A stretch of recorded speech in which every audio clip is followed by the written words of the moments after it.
Oh my goodness. I'm so excited to talk to you, Erin. Welcome. Thank you so much for having me. I'm so excited. Yeah. I've been following you for some time and got to meet you in person at an event here in Colorado. You led us through an incredible breathwork session. And wow, you're such a gift. And I'm just here to shout you to the fertility community and share what you're doing because it's so important. It's so powerful. So thank you so much for being here, saying yes to being on my podcast. Yes, thank you. And thank you for the work that you do in this world. It's so Oh, needed. thank you. Yeah, when I heard you speak and I took some notes because I was listening to all the speakers and taking notes, and you really helped us get into our body. How Mhm. many of us are so disconnected, whether you're going through a fertility challenge or not? The work you do is about, it's somatic healing. It's really tapping in, getting out of the head more into the heart and the body. And what you're about, I love it. I just want you to introduce yourself a little bit. I mean, you're a founder, you're an author, a speaker, like a leader, share it all, what you're doing. So I guess I'll share a little bit about my journey on like how I stumbled into this work because I think the Okay. context is very like relatable.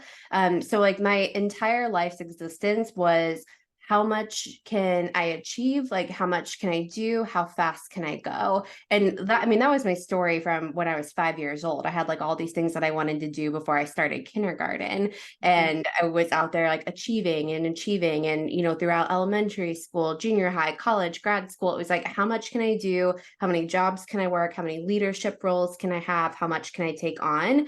And that led me into this constant state of obviously stress, fight or flight in my body. And so throughout my life I was either in and out of the hospital for being sick or chronic fatigue, mono, adrenal fatigue, all of that. And they never could really pinpoint like what was wrong with you. And like my dad would be like, Erin, I think you're stressed. Like you have so much on your plate. I'm like, no, Dad, I'm fine. Like I'm 12 and have like a full calendar schedule of like everything that I'm Oh, wow. doing. And it was, flash forward, the big moment that it really hit me was in like 2017. I had really bad adrenal fatigue and I'd been in the personal growth space for probably like 5 years at that point doing network marketing. So I had an idea and I started doing more inner child work. And I realized at that point, it was like, the way that I received love, attention, this pure connection in my life was if I could achieve. And if I could achieve, I also found a deep sense of control. I had an eating disorder throughout my life as well that I kept hidden. And no one would have guessed that I had like high functioning anxiety, eating disorder, all of this, because on the outside, I was like, everything's great. I got everything together all the time. So I just kind of tucked it. Like I used my body literally as a storage unit. And in hindsight now, it was achieving made me feel safe. It made me feel loved. Reaching for something outside of me proved the story because I had this like deep, obviously we all go through this like not feeling enough, like too much, not enough wound. But it was almost like if I could keep something so far outside of me that I had to reach, then if I got it, then that would prove my story. Oh, I am enough. I am enough. And like I did this in relationships and, everywhere possible that you could do it, I ran that deep core wound. And through inner child work, through like subconscious reprogramming, and then ultimately all of that led me into somatic work, attachment work, because I was like, I can't try to figure this out anymore. Like I can't try to think my way out of it through my mind. Like there's got to be a different pathway. And so that led me to everything is stored in the body. And I had to start working through that. And it was so hard at first. Like I always tell people when they begin this type of journey, I'm like, it's not going to be really fun. Like, it's fun because you get more of the freedom and the peace and the true essence and the core of who you are. But it's difficult at first because I actually had to sit with discomfort and not reach for food, reach for achieving, reach for money, reach for all of these things that used to be almost like coping mechanisms, like they're kind of addictions at some level, and sit and be with what was actually happening in my body. So that's kind of my internal journey. Yeah. Yeah.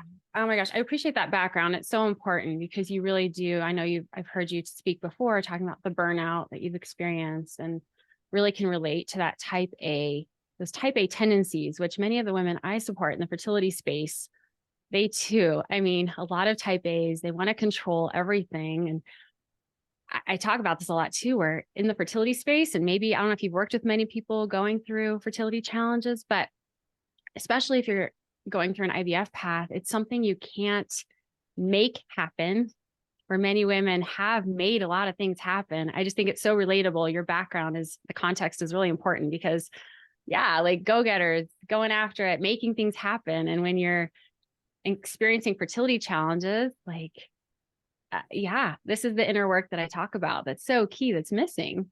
Yeah. Yeah. I mean, it is such a, like, especially in that journey and in any journey, it's like we want to try to control it so badly because we want the peace, we want the knowing, we want, I mean, ultimately the safety of what, if we can control it and get it, what that's going to bring. And so we try, everything in our power to get that safety in the body. I'm so glad you're bringing this up because I think so many women don't feel safe. Like, you haven't experienced these challenges firsthand, I believe, right?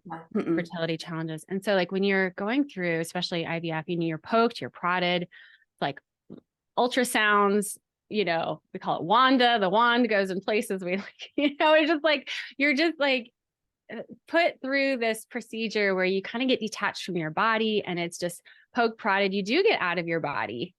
And you just said something before that I was going to touch upon, not feeling safe in your body where, yeah, I mean, can you talk a little bit about that and how important it is to really establish that sense of safety Mm-hmm. within? I mean, it's not easy. This is not easy work, like you said, and sitting in the discomfort, right?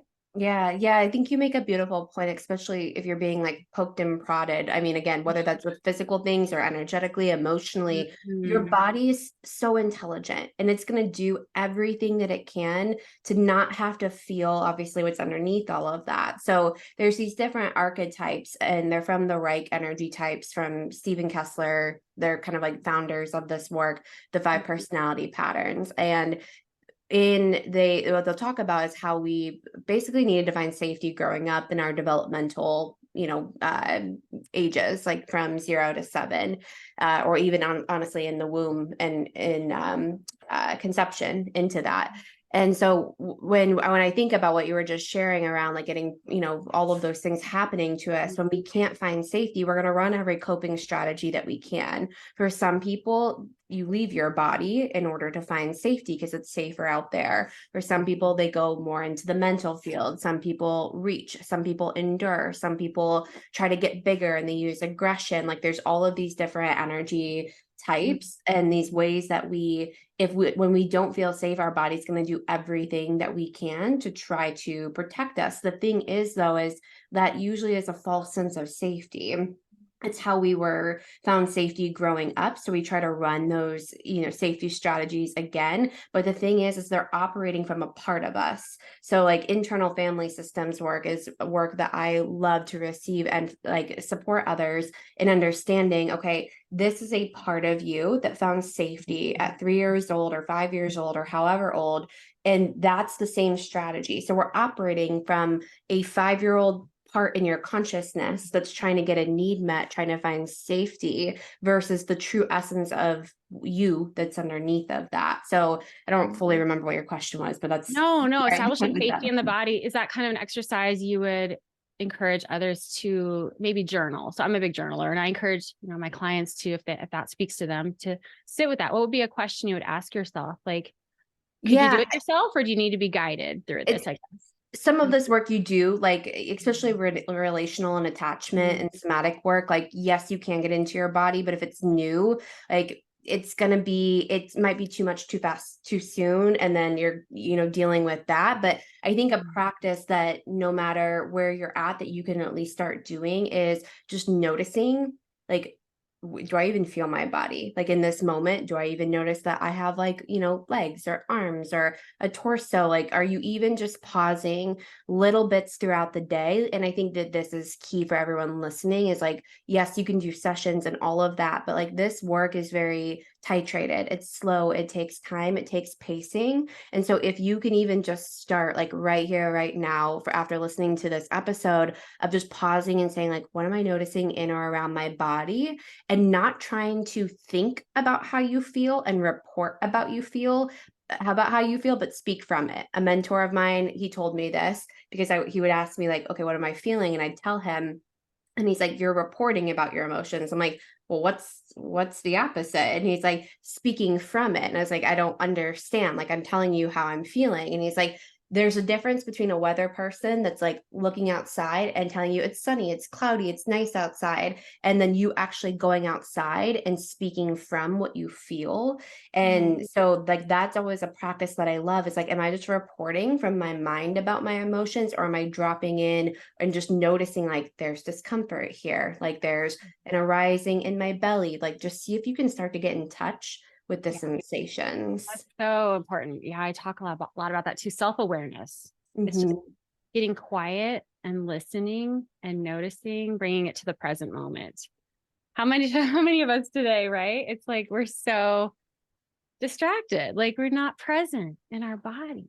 It's scary to It, actually be what's here now. It's yeah. easier to be, in my opinion, it's easier to be in the past where we can try to get some sort of conscious understanding of why something is possibly the way that it is here now in this moment, or it gives us a lot of like fantasy, hope, future, and not that any of this is bad, but like to think about the future. So it's like if we can stay either in the past or in the future, we don't have to be with what's actually here now, either if it's tough or if it's really good. Mm.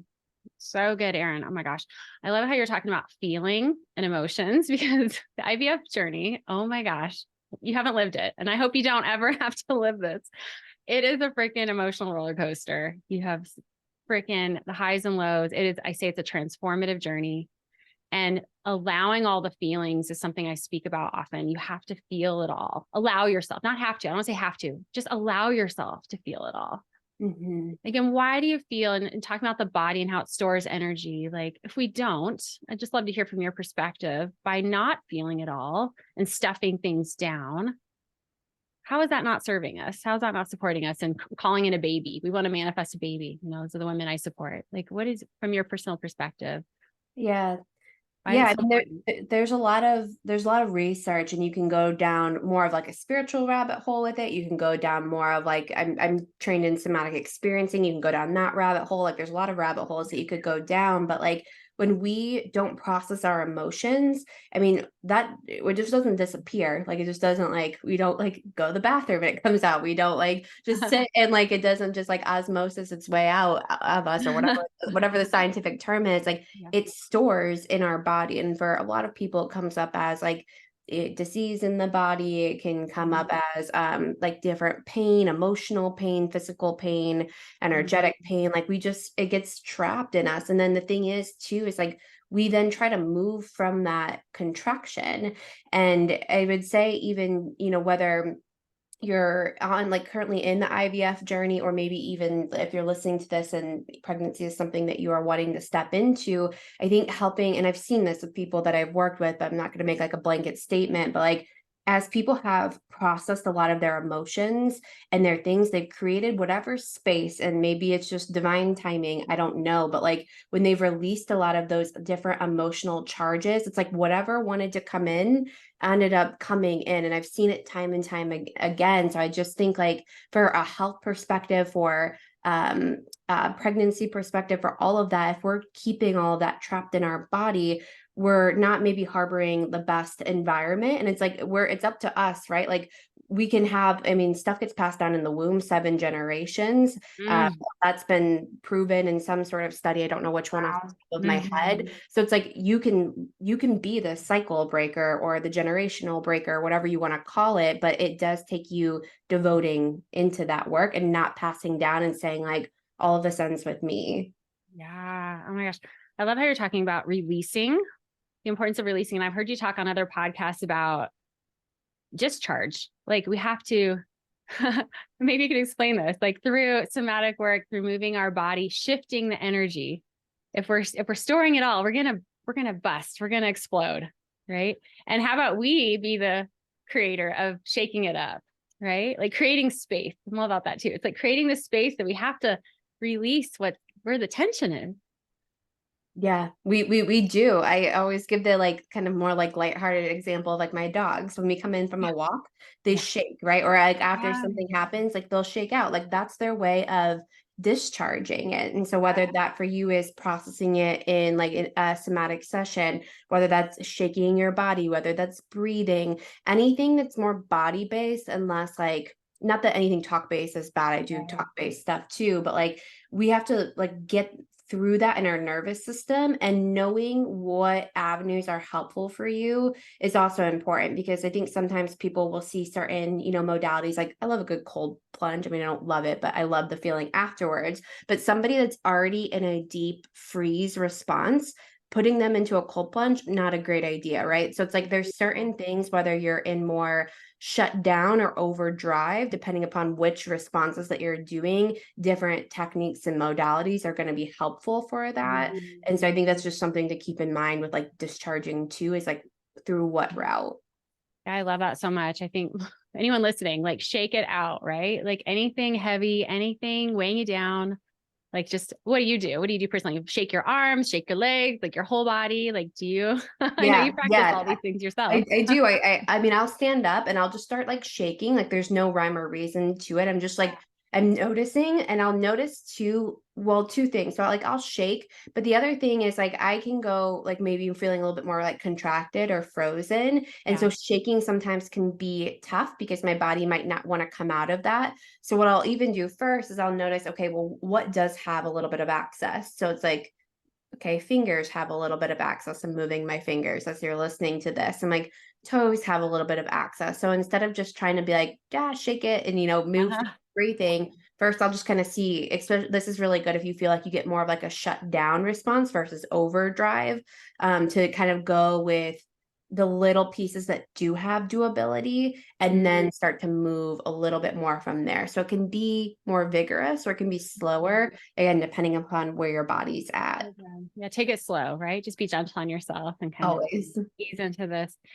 And you brought up something really important, nervous system regulation. I mean, a lot of people are talking about this. I write about it in my book. And for many women on the IVF path, they're in a state of more of that fight or flight or freeze where, oh, I mean, this path, it puts you in places you never thought you'd face, where one setback after another setback, you just become disconnected from your body. You don't even know like how to feel anymore. And it's just incredibly isolating, lonely, overwhelming. I mean, I could go down the list of emotions. So a lot of people just kind of shut down. And Mhm. so tapping into their kind of internal state of finding that peace, that the parasympathetic, right? The rest digest. Like I love your kind of thoughts on this area, because yeah, the fight, flight, freeze response, that is not helping us as we're trying to manifest and call in a baby. Yeah. Right. And I think the first thing too is to like remember and like thank your body for it's just trying to protect you like right now when it's doing Yeah. those responses. And to kind of get out of that, I look at a lot of things from like attachment perspective, from parts perspective. And I think the first thing that we have to do is like bring like reassure, like bringing like a what's called a reassurance strategy and like a gratitude strategy to those parts of you that have been keeping you safe. Because trying to move, especially when you're manifesting, calling in a baby and creating that space, if you're moving from judgment, shame, and guilt, which I mean, I don't have the experience, so I can't say I understand, but I can imagine like it probably feels really much like that sometimes, where you're like, did I do something wrong, or whatever stories that you're going into with it. And it's like you have to like those parts of you that are like, going into fight, going into shutdown, going into all of these things are doing that to try to keep you safe from feeling the heaviness of the emotions that come with this. And so what I always start with first before I do anything is noticing, okay, well, what part of me's here? The part of me that's judging myself, the part of me that's feeling guilty, the part of me that's doing this. And instead, and meet them the way that you will meet your future child, right? It's like you would show up, like if your, child was like, mom, mom, mom, mom, tapping on you, you wouldn't try to shove it away. You'd presence it, be with it. And like, that's the first thing that you can do in this work to like get all of that to calm down a little bit. And then from there, it's like, okay, now we have a little bit more resource. You can't meet a part of you that's under resourced from another part of you that's under resourced. So you So have good. to start there before you go into technique world. Oh my gosh. Yeah. I love that. So you're really befriending. I love that you're saying that. Gratitude, thanking your body. and Yeah. showing up. How did you say it? You said it so beautifully, like befriending it, like how you would treat your future child. You're treating this. You're just presencing, like, Yeah. okay, you're here and you're scared, right? Like you're Mhm. scared, you're trying to do everything you can to protect me. Like, Yeah. thank you, I love you, I see you, and I'm here with you. Like this time, like, because in the past, right, when you were little, no one maybe was there. They didn't attune to you in the way that you needed to. So it's like you got to be that adult and meet that part of you and presence it, love it, be there with it, so then it can kind of soften and not keep its, armor or its guard up, and then you can start to work with it a little bit more. Part of like the inner child work kind of that you're talking about. Yeah, and if those of you listening, if you're interested, like any work by Richard Schwartz, he's like the founder of Internal Family Systems, No Bad Parts, Mm. Internal Family Systems, anything on Mm. Amazon is a great to understand. And there's like workbooks and stuff that you can go through as well. So good. Yeah. I'm a believer too. It's right. Like befriending our I know like your fertility challenges, right? It's like we try to protect ourselves, like you said, armor up, but how can we kind of start to shed and peel those layers to befriend and accept like we have these challenges and we're going to take it one step forward at a time, or we're going to Yeah. be really gentle on ourselves to hopefully kind of expand. I love how you've talked about this too, where we expand our capacity to hold more, right? Mhm. We don't know Yeah. what the future holds through this, but we're going to be so gentle and caring on ourselves. Self-care is number one, I believe, going through IVF and any fertility challenge. It's like, be so good to yourself. And so you can handle the rough bumps that come along. Yeah. Well, as you were sharing that, what came through, and I'm sure this has got to be something that's so big on this journey, is like the disappointment, right? And just, Mhm. or fearing the disappointment. And while that's a big part of like the journey, I'm sure, with IVF and pregnancy and fertility and all of those things, it's also rooted in attachment trauma, like relational trauma. There's something that one of my mentors, Peter Cummings, speaks about, and it's called developmental disappointment. And it's essentially where it's like, he calls it death by 1,000 paper cuts, where it's like little letdown after little letdown after like little letdown over and over again. And I see this with people that I work with, where you kind of start to obviously create a little bit of an armor around your heart, because you're like, okay, well, I don't want to open up to the possibility of something that's really good that could happen because I've had this letdown. And I don't want to open myself up to anything else that is bad that could happen because I felt so much pain. And so this developmental disappointment comes up so often with people because we're trying to protect ourselves from not losing maybe something that is good that could come in, but also to not have to feel the depth of the pain that we have to sit with too. You're so spot on. You're so spot on. We like, honestly, a lot of us, we put an armor around our heart. I'm And sure. I speak a lot about living in possibility, and you're helping me realize like not everyone is at that point. It takes time sometimes to get there. Yeah, and sometimes that like like opening up to the possibility, it like what I think is helpful for if you're like, okay, like that sounds great and I'd love to be able to do that. I'm not there yet. So Mhm. maybe it's 1 ounce. It's a little drip. Like it's always like I always talk in doses, because if you're like, yeah, okay, let me just like open up to everything, like your body might not actually feel safe in doing that. And then we got self-sabotage that we're gonna end up working with. So it's like, can you open even just for like a minute? Like that little tiny bit, because that will make an imprint in your body. Mhm. And that might be all that you can hold for today. And that's okay. So I think doses is really helpful in understanding all of this too. Oh, beautiful. Thank you for that. I've heard you talk about some simple exercises, one of them with tapping, and I love tapping too, EFT. You can share, these are one of the modalities that you guide clients through, you teach through your training, your certification. And for those listening, overwhelm, anxiety, these are very common emotions that many feel. I mean, we all can use this, right? Especially women on the IVF path. It's like, that's a common challenge I hear is I'm very anxious, very overwhelmed. Can you Mhm. guide us through your simple technique of Yes. tapping? Yes. Um, so you want me to show like all this places where Oh, you, I was or thinking just of just the the quick one. one? I was just thinking of Yeah, the yeah. Okay. one, but yeah, maybe another time we could do a full on training like through the Yes. tapping. I have done it before on a live, but I would love with you here, just kind of sharing this one technique, keeping it really Totally. simple. Cool. Yeah. So kind of like in your collarbone, we're connected.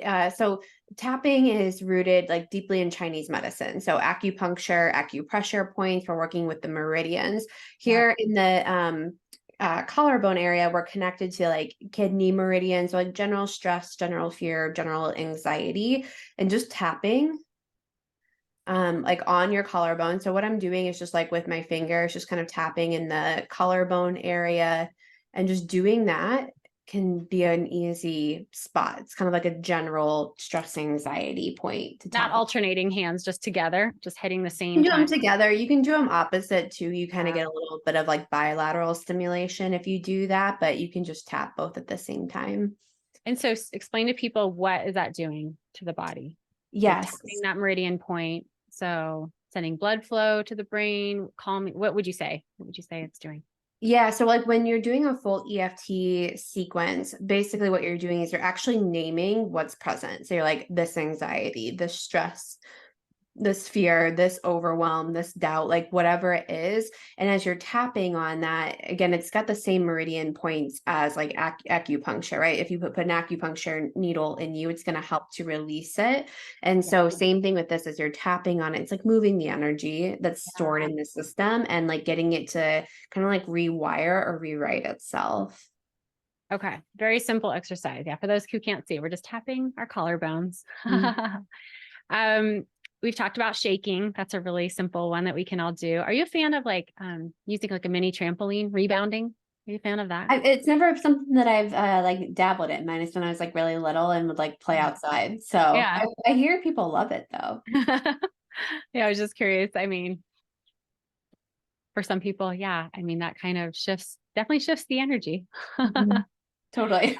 Dance. I mean, are you into dance? Do you Yeah. think that's kind Yeah, I of, think anything that gets you, I mean, I'm down for anything that gets you out of your head and gets you into yeah. your body, because I'm sure on this journey you spend a lot of time in your mind trying to figure out, trying to plan, trying to Yeah.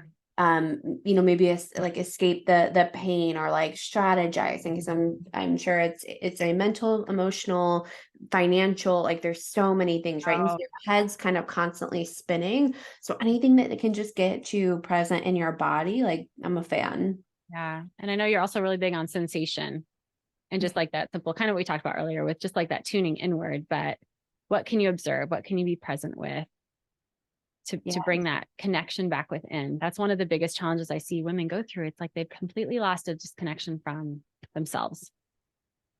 Yeah. It's like we have a head and we forget that there's another Yeah. 75% outside of that, because it's easy to live up in our thinker, like and trying to figure everything out. Mm-hmm. And breath work. That's a huge one I want to talk about too. That's Mm. what I experienced with you. And I mean, I had tears. I'll be honest. That was a powerful experience doing breath work with you, leading it with how many women were there? Like Yeah, 500 like women, something like 500. that. It was And wild. how, like, yeah, share with us like the power of breath work. People have probably heard about it, and there's so many different types of breathing. Box breathing is a really simple one. Maybe we could do that together, but like speak a little bit about the power of breath work, how important it is and how it can support us. Yeah. So breath work is, I mean, it's a beautiful energy healing modality where you get to let the body do the work. Like your mind can take a little bit of a breather. It's not like meditation where you need to like kind of like be nothing or no one or no thing, which is helpful, but it's like it's everything that's stored in the body, like we were talking about earlier, and it's all of that that gets to move through you. So you're getting out of your mind, you're getting into the body, and the body's like doing the work as you're breathing. Most people are doing either like an inhale and exhale type of breathing, or like a 3-part breath. And as Mhm. you're moving that, I mean, spiritually, emotionally, mentally, like or physically, you're moving all of that stuck and stored energy that normally would just be stuffed down in the body. So through your breath, you get to let a lot of that just like charge go, and you get to go back to Mhm. that discharge. Can we do just a simple box breathing exercise together? Yeah, For yeah. So there's that, the type of breathing that I was just talking about is more of like a more meditative journey where you're going for like, 20 to 30, 45 minutes to an hour. And then there's also little integrative practices that you can just do throughout the day when you need a little bit of energize, or you said a lot of people might be feeling stress or anxiety. So box breathing is a good one to do if you're feeling that. So this is like a quick and easy one. What you're going to do is you're going to inhale through the nose for 4. So counting 1, 2, 3, 4, and then you're going to hold up at the top, 4, 3, 2, 1, then exhale out, 1, 2, 3, 4, and then you're going to hold at the bottom, 4, 3, 2, 1. And then you can cycle through. How many times do you recommend kind of doing that? I mean, like one is great, but yeah, one's great. I always go like 4. I mean, since we're already doing the 4, I'll say like do 4 and then check in, and then do another 4 if you need to. Same thing with tapping. Like if you're doing a full tapping sequence, like go for like 3 or 4 rounds, check in, see if the numbers kind of decrease on like the intensity of the emotion, do another 3 to 4. Yeah, I love that you're sharing all these healing modalities. I invite more people to be open to so many different holistic supports. Yeah. Like acupuncture is a common one that many women going through fertility challenges often do, acupuncture. And Reiki, something like I was doing that as I was going through IVF and got certified in it myself. I just loved it so much. Reiki, you're a believer in Reiki, right? Yeah. Do you want to share any thoughts about Reiki and just what it's either done for your life or the power of it? Yeah. I always describe it, if you're like not sure what it is. I mean, it's a Japanese healing modality, but it's kind of like a relaxing massage. So it's balancing the chakra system, and in our healing journeys, like we're gonna have things that are out of balance, and or maybe a little bit more energy rich and a little bit more energy poor. And so through Reiki, what we can do is kind of rebalance everything. It's almost like how I feel like after I get a massage, right? Like everything kind of gets moved through, and then on the outside, I'm like, okay, I can move again. I might be tired. I might feel a little bit drained, but that energy that's moving through the body, through the Reiki energy just helps you kind of reset, realign, rebalance the chakra system. So good. And hypnotherapy, that is something else that I'm starting to include in my coaching packages. Not that I'm not certified in it, but I have a friend who is, and she has generously allowed me to share her program. And so the hypnotherapy, fertility hypnotherapy itself, I mean, really powerful. People are probably like, what is it? Like, what's hypnotherapy? What are you going to do to me? What is it? And these are audio recordings, and I'll be sharing more about this, in the community, but I'm just curious from your perspective, like, can you give a little 101 on like what hypnotherapy is and how it also can support us? Yeah, I love, love, love hypnosis. I think everyone thinks of like their friend that barked like a dog, in high school on stage, which is not that at all. Like clinical hypnotherapy and like a stage fun comedy hypnosis are 2 very different things. So if someone's doing a hypnosis session for, let's say, for your IVF journey or whatever that is, the hypnotherapist is going to be asking you very specific questions around like your desired end result. So like, what do you want to see, hear, and feel on the other end of this? And their work, and the reason why that this works is because when you are in a hypnotic state, your critical faculty, what works here in your, like between your conscious mind and your unconscious mind, it has less resistance. Like, so if I said to you, like right now in this moment, like, oh, it'll work out, you're going to have a baby, everything's going to be great, you might have some resistance to that because you're like, okay, well, I've been through all these things, right? Like in your conscious mind is going to reject a little bit of that. In hypnosis or subliminals, what's actually happening is there's less resistance on the subconscious mind, because the conscious mind is getting to relax, and you're speaking directly positive suggestions and result imagery, everything that they're wanting to desire or have, to the subconscious, where there can't be that conscious rejection. And when you speak more to the subconscious, whether that's in a waking state or whether in a trance, and you know how to speak to it in a way where there's less resistance, then there can be more of that belief, like you were talking about possibilities. So I love hypnosis, because again, there's less room for there to be rejection from the unconscious mind. Oh gosh. Wow. I love Dr. Joe Dispenza's work. Yeah, so The ladies. powerful. And for those that might be just kind of dipping their toes into this, like subconscious reprogramming and the conscious, like, can you share a little bit about what the majority of us, is it 99.9? Like, what is the percentage? Yeah, it's like 99.999%, 6% is your unconscious. So about 0.004 is your conscious. So 99.9 is your unconscious. And what I think is really important to note within that is like, so you're taking in at any given moment 2.3 million bits of information per second.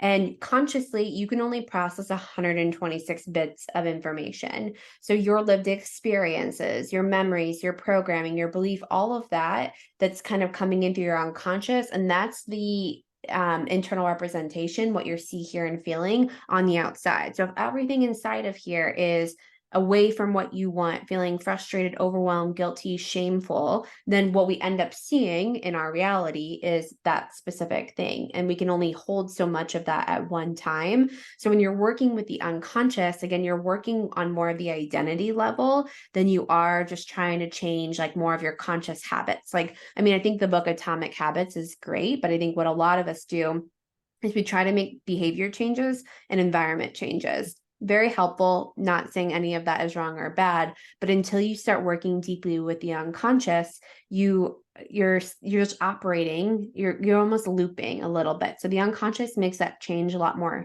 with more ease and like effortlessness versus trying to effort your way to every change that you want to make in your life. Really good. I was just thinking about his book. I think it's Breaking the Habit of Being Yourself. I misquoted the book as I was just thinking back in my mind. Did you read that book? Yeah. So good. Oh my gosh. So With good. the unconscious program, with saying mantras and things like that. Are you a believer in that? Like having a mantra, having something you're repeating in your mind, or what are your thoughts on I have thoughts. that?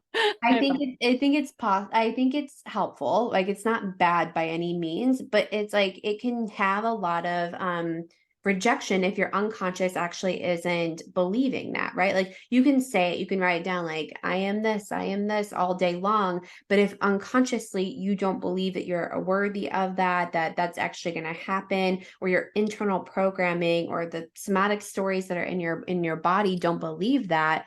Yes, at some point, does it make a little bit of a shift? Sure. Does it feel good saying those things? Probably. But there's going to be a disconnect if you don't work with everything else. Mantras itself are more of like a conscious thing, helpful, just like, other activities, but it's like work on everything that's holding you back, that you don't think that those things are going to happen or that you're worthy of them or whatever. And then the mantras will click a little bit more. For someone that's listening and they might be resonating with what you're saying. Like, I want to say these things, but I don't really believe it. I don't really feel it. What's one of the first steps to helping people uncover that a bit deeper? Yeah, I would say, I mean, I always like to I'm big with like the root cause, right? So it's like, let's figure out where that stems from, of like why you don't believe it. And maybe we know that consciously, maybe you can remember a time, or maybe it's unconscious and it's just stored in your body. So it's like, I like to like clear out the weeds of everything. And then as we're starting to clear out the weeds, okay, let's also reprogram the subconscious. So, listening to a hypnosis instead, or listening to a subliminal audio that has that, you're going to get less of that rejection from the unconscious when it's programmed in you that way. Oh, good. Thank you for sharing that exercise example. That's really helpful. Oh my gosh. All of this is so fascinating. I just love it. I appreciate, you sharing where you were, what you've gone through, and how often, right? I mean, what we've lived has often led to like the work we're doing now, like seeing how things could be better, how we can support others who are in the struggle. And I know the work you're doing, like I should share with everybody kind of like what you're up to, what you've created, the Quantum Ripple Effect Institute. I know you've been sharing about that a lot, and the energetics of business, which so cool. I mean, it's so inspiring. We're such on parallels. I have the energetics of IVF. Like, I love it. This is where it's at. Energetics, and an author. You're an author too. So like, give us all the goods. Yes. Yeah, so I created a coaching certification company through going through all my training. I'm a big believer in you can only take others as deep as you're willing to take yourself. And that's kind of like a big core theme of the certification is like, yes, you're going to walk away certified in all these modalities, but it's also your own internal journey that you're going on to become an internationally like board certified coach and practitioner in a bunch of the modalities that I named off today. I have a book, Burnout to Breakthrough, which is a lot about like the internal healing journey and getting into your body, events, programs, all of the things around like more of the energetics. Yeah. Where are you based again? You're based San in Diego. San Diego. Yeah. Yes. Yes. I lived there for 9 years. I don't know. Have you always lived there? No, I'm from Ohio Oh, originally. I okay. went to grad school in Florida and then moved out to Oh California. my gosh. I forgot that you're in San Diego because I definitely want to connect with you when I go back out there and visit Yes, my yes. girlfriends. Love that. Oh my gosh. Anything else you can leave us with? Just, I mean, this work, this inner work, this is where it's at, you Yeah, know? I would say just remember like it's devotion. Like this isn't stuff like, well, people on the internet might say like they can heal you in a session. I mean, that sounds cool and great, but like it is devotion. And I think often when people begin this work, sometimes they're like, am I going backwards? I'm like, no, you just have more presence and awareness, and your unconscious mind will store things, and it'll store memories and emotions, and it will bring them up in times where it knows that you have more capacity to be able to handle it and hold it. So on your journey, as you're noticing what's happening in your body or you're having more awareness, I just always like to say, I promise you're not going backwards. Your body's just ready to work through whatever it needs to work through, and it will present that in that way. So be gentle with yourself. Remember pacing, titrating, going slow with it, and just knowing like every day is a commitment to the journey that you're going on within IVF, but also within yourself too. So yeah, be patient. So good. Thank you so much, Erin. It's a Yeah. beautiful conversation. Love you, girl. Thank Thank you. you. Bye.